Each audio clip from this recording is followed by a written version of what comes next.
सभी को शालोम। खुदा का अनुग्रह आप सब पर बना रहे। आपका स्वागत है लॉइन ऑफ जुदा मिनिस्ट्री में।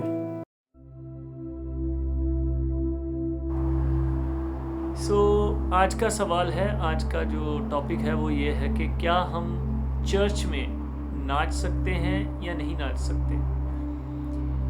क्योंकि आजकल चर्च में हर संडे, हर वर्शिप पर नाचना जैसे एक हैबिट बन गई है।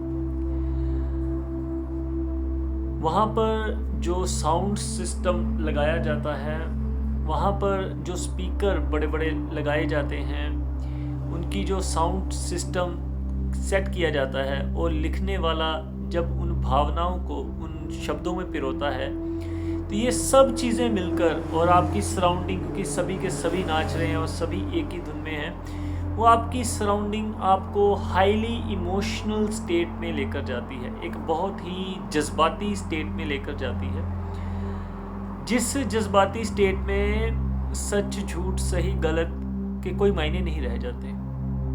मगर आज हम परमेश्वर के कलाम से जानने की कोशिश करेंगे कि ठंडे दिमाग से, शांत मन से, कि क्या ये सही है।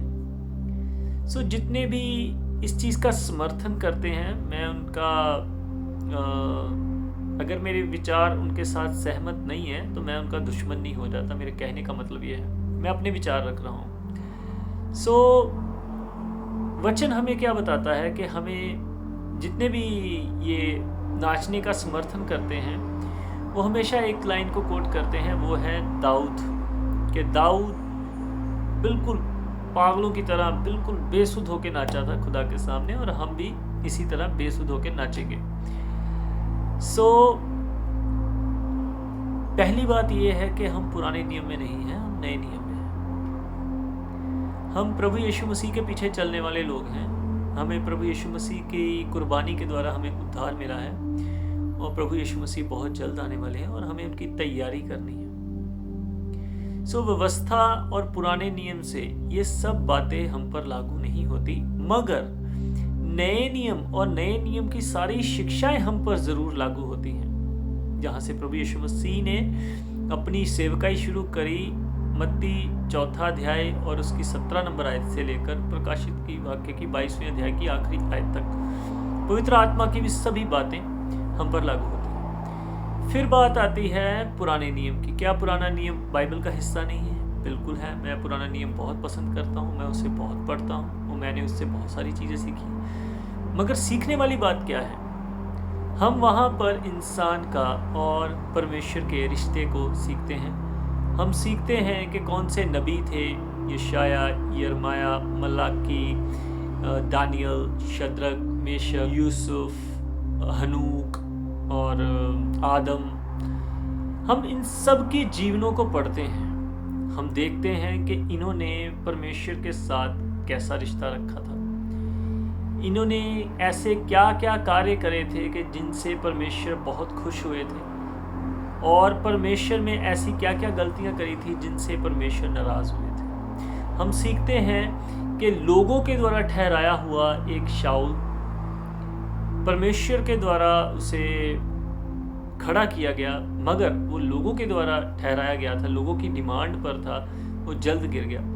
और परमेश्वर कहते हैं कि दाऊद मेरे मन का व्यक्ति है। तो हम सीखते हैं कि दाऊद में ऐसी क्या क्वालिटीज़ थी जो परमेश्वर के मन को भाई, और उन्होंने कहा कि ये मेरे मन का व्यक्ति है। हम यूसुफ की कहानी से बहुत कुछ सीखते हैं, हम दाऊद की कहानी से बहुत कुछ सीखते हैं, हम सुलेमान बादशाह की अकल से बहुत कुछ सीखते हैं। हम देखते हैं कि उसकी सारी अकल भी अंत में क्या कहती है, क्या गलतियां करी उन्होंने कि वो मूर्ति पूजक भी बन गए, और किन बातों ने उन्हें फिर से सभोपदेशक लिखने के लिए प्रेरित किया। ऐसी बहुत सारी बातें पुराने नियम में हम परमेश्वर को और इंसान के रिश्ते को समझते हैं। और हम देखते हैं कि हर एक ने कहीं ना कहीं अपनी जो सेवकाई में थे, अपनी जो रिश्ते में थे, वो चूक गए, और जो नहीं चूके वो जिंदा आसमान में उठा लिए गए। हनूक और मलकीसदीक, जिनके बारे में कुछ भी सब रहस्य रखा हुआ है खुदा ने, और एलिया, चाहे वो एक बार निराश होके, हताश होकर वहाँ से भाग गए थे, मगर परमेश्वर ने वापस लेके आए। ऐसी बहुत सारी बातें। मगर अगर हम किसी के इंसिडेंट को लेकर के मैं बोलूं कि दाऊद नाचा था, मैं भी नाचूंगा, तो कल को कोई सैमसन को लेकर कोई व्यभिचार के पीछे भाग गया, तो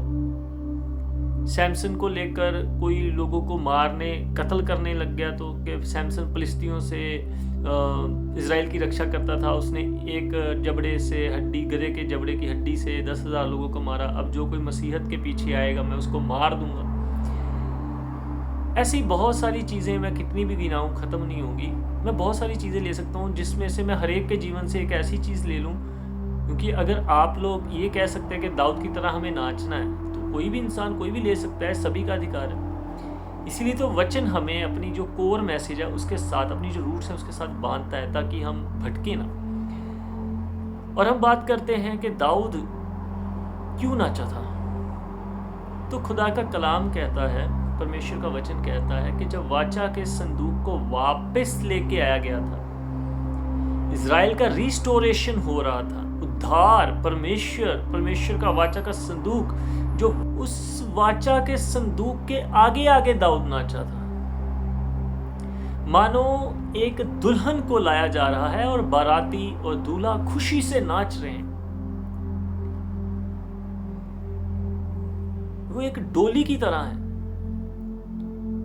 और दूल्हा आगे आगे नाच रहा है, क्योंकि उसकी दुल्हन अब घर आ रही।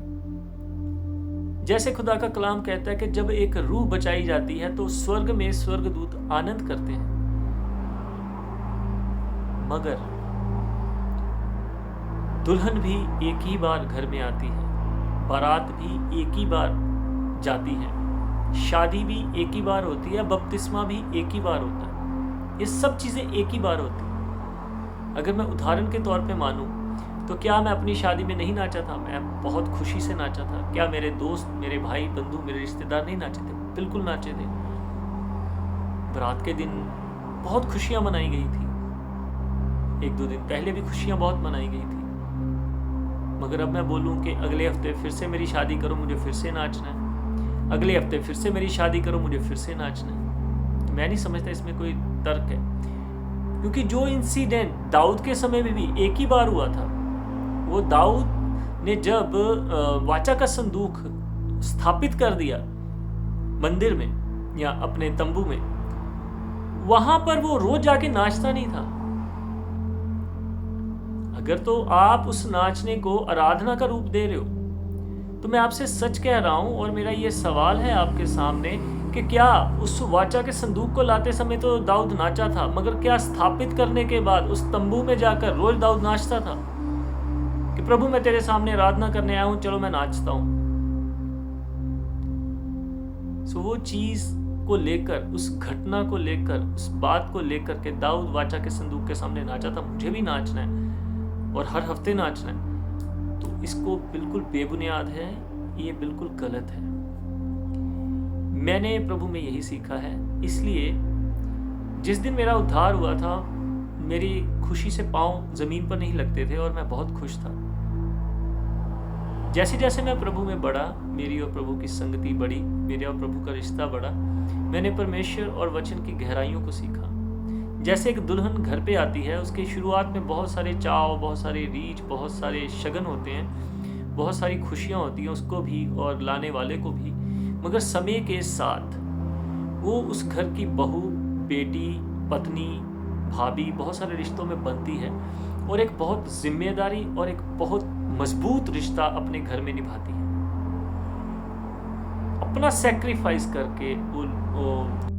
करके बहुत सारी चीज़ों की जिम्मेदारी उठाकर अपने घर वालों को कंफर्ट, उनकी सेवा में चलती है।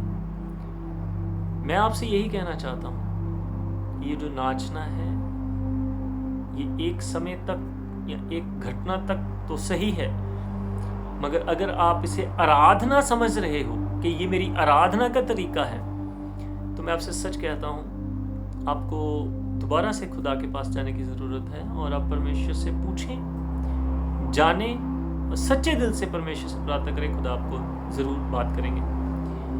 और यही है, इसको मैं कितना भी खींचूं इसमें से कुछ निकलेगा नहीं। मैंने अपनी सभी बातों को रखा है, आप इसे ध्यान से सुनिएगा और अपनी क्या राय है कमेंट में बता सकते हैं। जंगल में पुकारने वाले का शब्द हो रहा है कि प्रभु का मार्ग तैयार करो, उसकी सड़कें सीधी करो, खुदा में लौट आए, मन फिराएं, क्योंकि स्वर्ग का राज्य निकट आया है। खुदा के कलाम को पढ़ें, सत्य को जानें और सत्य आपको आज़ाद करेगा। प्रभु के वचन को पढ़ते रहें, प्रभु के वचन में बढ़ते रहें, प्रभु के वचन को अपने जीवन में सर्वोत्तम रखें।